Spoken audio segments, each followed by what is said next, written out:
que viene? Bueno, que sería un arreglo de este tipo, es decir, una banda. Lo que yo me pregunto ahora, ¿es posible que la planta, para un valor de la cantidad de auxina, o de qué sabe qué cosa, haga que precisamente genere un pelo que no sea radialmente, que no tenga forma de un puntito, como yo lo vi en los experimentos, sino que sea como una bandita? Entonces, en otras palabras, ¿es posible que tener una banda de este tipo sea estable? Entonces, pues, ¿cómo analizas esa cosa? Otra vez, lo veo como sistema dinámico. Esto es una solución de equilibrio y lo que voy a hacer es linearizar alrededor de ese punto de equilibrio y veo un problema de valores propios. Y ching, después de un par de páginas encuentras este monstruo. No voy a hablar de esto, no voy a hablar de los detalles, simplemente lo que quiero decir es que este operador es el operador que lineariza un pulso. Estas son las funciones propias. El parámetro epsilon es un parámetro pequeño que voy a decir al rato cuál es, pero está determinado por la rapidez de difusión de la variable que está localizada, es decir, de la variable de los activos y también de la longitud. S es precisamente esta razón. Lo que me está diciendo es, bueno, pues qué tan larga es con respecto a su ancho. Y lo que tengo aquí son términos no locales, donde esta W es una secante hiperbólica cuadrada, precisamente que viene del hecho de que si yo estoy en la escala dentro de la delta de Dirac, pues es una homoclínica. Y este parámetro es no lineal, que depende de lambda, que es el valor propio, pero aquí lo pinté de morado porque es ahí donde la auxina juega el papel importante. Lo que se puede probar a través de analizar este sistema es que hay un, IM son los modos transversales, es decir, son las frecuencias espaciales en las cuales puede haber resonancia. Piensen básicamente que a lo largo de esto depende de X, pero transversalmente es homogéneo, es decir, no hay una dependencia espacial, no lo puedo descomponer en el espacio de Fourier. Entonces, en este caso, puedo probar a partir de aquí que existe un cero en la relación de dispersión, es decir, la parte real de los valores propios, hay otro cero y aquí hay un chipote. Y entonces hay un modo característico que me va a mostrar dónde es lo más inestable. Eso se puede interpretar como, bueno, si tengo una banda, siempre va a ser inestable, es decir, jamás voy a ver experimentalmente una banda, esto se va a romper en puntos. ¿Cuántos puntos? Lo que diga M. ¿Ok? Eso fue el análisis analítico que hicimos. Pero numéricamente yo quiero reproducir lo que yo ya sabía en una dimensión, que aparentemente replica lo que yo ya sé experimentalmente.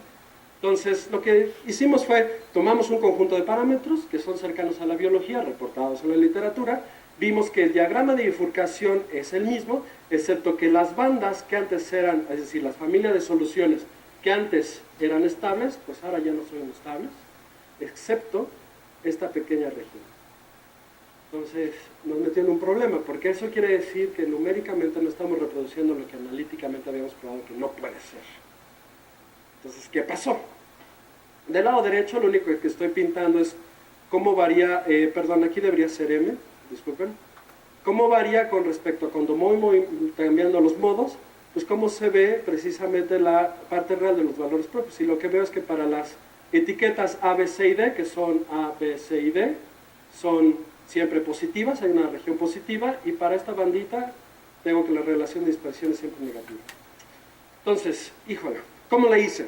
Bueno, tengo que las soluciones de equilibrio me reproducen este diagrama, pero la estabilidad, como ya tiene una componente espacial en la dirección transversal, pues me da lo de aquí a la derecha y por lo tanto me dice lo que antes era estable, ahora es inestable.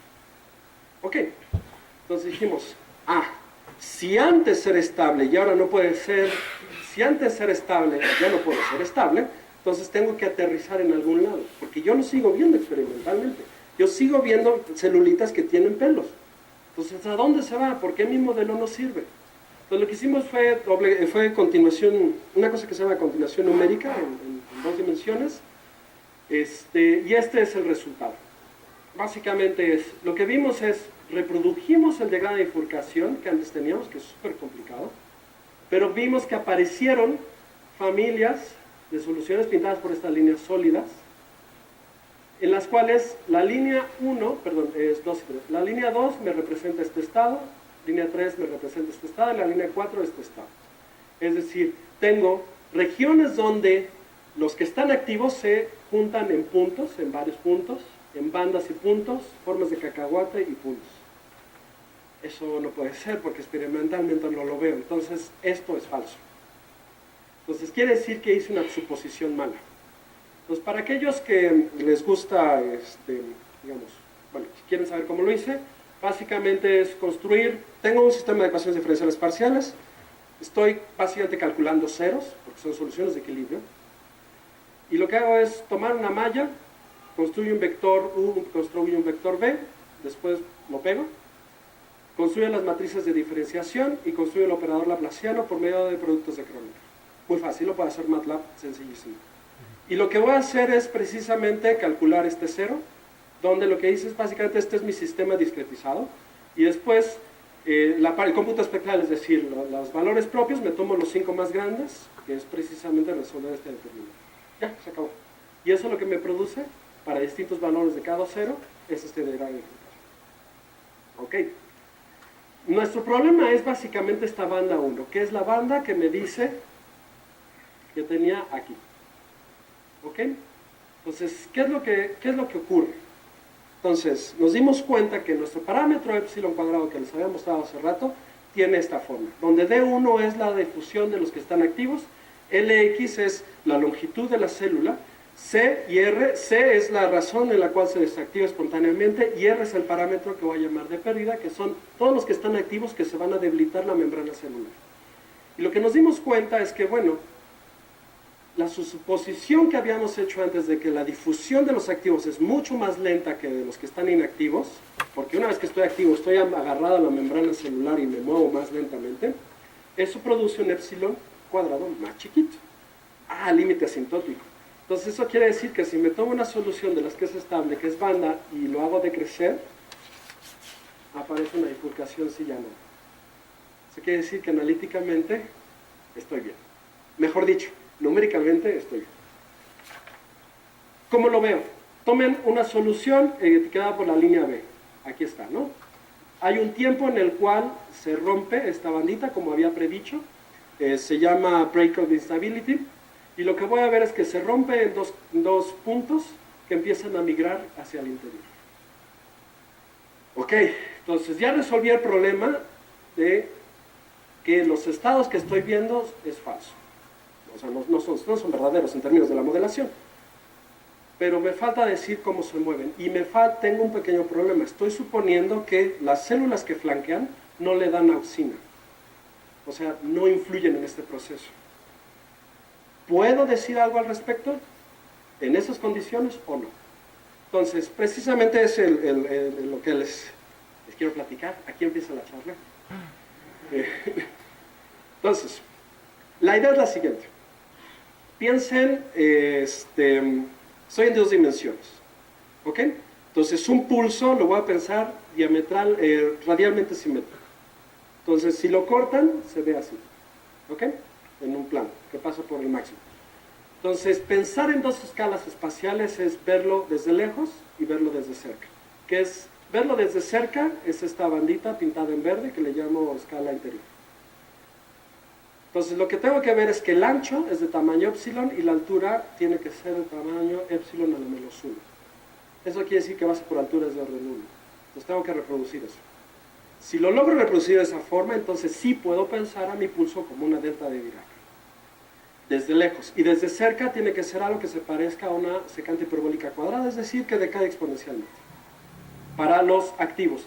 Y para los inactivos, pues lo que veo es, en este corte que les menciono, es como si fueran 2 parábolas donde tienen un mínimo en el máximo. Y el cambio de la pendiente en este punto es abrupto. Entonces, para aquellos que saben muchísima física, dicen, claramente es una función de Green. Ahorita van a ver que sí. Entonces, estos son los ingredientes. ¿Ok? Entonces, aquí nada más voy a dar los highlights del análisis. Se utiliza una cosa que se llama teoría de interacciones semifuertes. En teoría de formación de patrones en sistemas de reacción-difusión, una interacción semifuerte es cuando una de las soluciones es localizada y la otra no. Entonces, la idea es después de hacer los cientos integrales con diseño, te das cuenta que todo se trata de hacer cambios de variable y que los cambios de variables son repetitivos, haciendo sus mismos, llegan a este sistema y lo escriben como una cosa que se llama un sistema singularmente perturbado. Aquí me faltó un epsilon. Está dividido entre epsilon y epsilon. Aquí es entre epsilon. Se me olvidó. Todos estos parámetros están en términos de los originales. Los parámetros estrella son estos dos de acá. Epsilon al cuadrado depende de la longitud de la célula. Y gamma recolecta todos los parámetros que tienen que ver con la parte cinética. Pero lo más importante es que es inversamente proporcional a cada cero, que es lo que les estaba mencionando desde hace rato. ¿Ok? Entonces, supongo que son radialmente simétricos. Después me doy cuenta que si son radialmente simétricos y lo estoy suponiendo como deltas de Dirac, una delta de Dirac está muy lejos de la otra. Eso quiere decir que entonces, si me paro en un pulso, todo lo demás es R2, porque todo está muy lejos, en la escala interior. Y que como todos son radialmente simétricos, entonces tengo que todos ellos multiplicado por n. Estoy pensando, lo estoy resolviendo para n pulsos, de una vez, general. Y me doy cuenta que todo eso tiene que ser a algo, que es el parámetro gamma del que les estaba hablando hace rato, el parámetro beta, realmente no importa, y dy, que es el cociente de la longitud del dominio, es el radio del dominio. Bueno, para el conjunto de parámetros en el cual estoy haciendo estas simulaciones, resulta que todos estos parámetros son de orden 1. Entonces, si son de orden 1, entonces base por altura tiene que ser de orden 1. Es decir, si xi me representa la transformación entre que me acerco al pulso y me alejo, dado de esta forma, y es de orden epsilon al menos 1, entonces, ya la hice. Este producto tiene que ser como la grafiquita de la. Esta es la transformación que me dice, estás en la escala en la cual te formas y en la escala en la cual te mueves. Ahí está. Tomo esos ingredientes, los enchufo en mi sistema espantoso, el anterior, y me doy cuenta que U tiene que estar localizado, por eso está multiplicado por un epsilon al cuadrado. D, como está más aplastado, está multiplicado por un epsilon al cuadrado. U y B chiquitas son de orden 1. Y entonces mi difusión para los inactivos lo puedo escribir de esta manera. Como estoy suponiendo que es radialmente simétrico, entonces expando asintóticamente de esta manera, donde ρ es la norma de xi. ¿Ok? Estos son los ingredientes necesarios, los enchufo, hago un poco de talacha, me doy cuenta entonces que la función B, que me representa los inactivos, satisface esta ecuación. Es una ecuación de Green. Entonces está buenísimo, porque eso lo que me está hablando es que donde hay un pulso, B funciona como fuente. Bueno, sustrato, si quieren llamarlo así. Y U es una colección de deltas de Dirac. Ok, eso me ayuda a describir el perfil de cada una de estas soluciones que me representan estos pulsitos. Pero yo quiero meter el ingrediente de la oxina. Esa es la estrella. Pues me voy a segundo orden y doy cuenta que la oxina, donde están activos, pues lo puedo expandir también asintóticamente. Considero esos términos, hago un poquito más de talacha y ese es el resultado.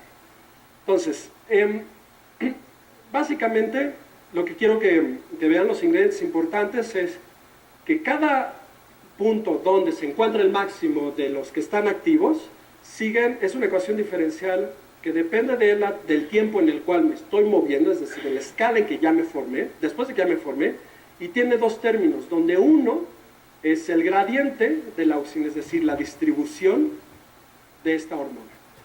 Y el otro término, que le voy a llamar el término de interacción de entre fuentes, pues está dado por la parte regular de la función de Green y la parte que me dice cómo interactúan los pulsos a través de la función de Green. O sea, esto, pura geometría. Y lo de acá es puro bioquímica. Entonces, ¿dónde se localiza? Es decir, ¿dónde se estaciona? Cuando la derivada es cero. Entonces tiene que haber una competencia, es una parte bioquímica y una parte geométrica. ¿Dónde meto el crecimiento? Pues en sí. Entonces, lo que estamos diciendo es, la estrella es la oxina. Y para concluir, les muestro lo que predice este modelo. Les dice, básicamente, que se localiza en un punto y aparte predice el movimiento de este punto localizado. Entonces, medio segundo para terminar. Básicamente, lo que digo es que el tipo de dinámica que sigue este pulso es algo que se llama wave pinning. No necesariamente. El wave pinning tiene que ver con que la velocidad de una onda está determinada por un argumento de energía. Aquí no estoy hablando de energía en absoluto. El gradiente es el responsable, es decir, la auxina. También el gradiente y la longitud determinan cuántos pueden sobrevivir, cuántos de estos pulsitos pueden crecer. Como no hay bandas, entonces solo puedo reformular como un argumento de máxima entropía o mínima energía, que es lo mismo. En resumen, las propiedades físicas, que son importantísimas, reproducen un proceso en multiescalas, porque voy creciendo a una velocidad más lenta de lo que este proceso ocurre, pero influyen uno del otro. Esto pasa en la biología y es normal esperar esto. Estados híbridos. Esto se ve en teoría de formación de patrones, en sistemas que son con dominios no homogéneos. Aquí hay una referencia, Ramón Plaza. Y algo que ya no dije, pero los términos de fuente y pérdida y reciclaje o de pérdida, que es R y B, son clave para la formación de soluciones localizadas en sistemas de reacción de fusión. Aquí hay una referencia. En lo que he estado trabajando ahora es, bueno, ¿qué pasa si la célula le pongo mayor realismo y es una célula tridimensional?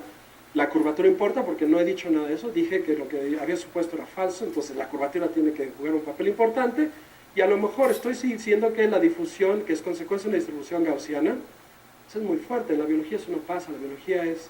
Los procesos biológicos son heterogéneos. Eso quiere decir que a lo mejor puede ser una difusión hiperbólica, trabajando con Ramón Plaza, o difusión anómala, que es algo que estoy trabajando con Damián Hernández y Pablo Faría. Y muchas gracias.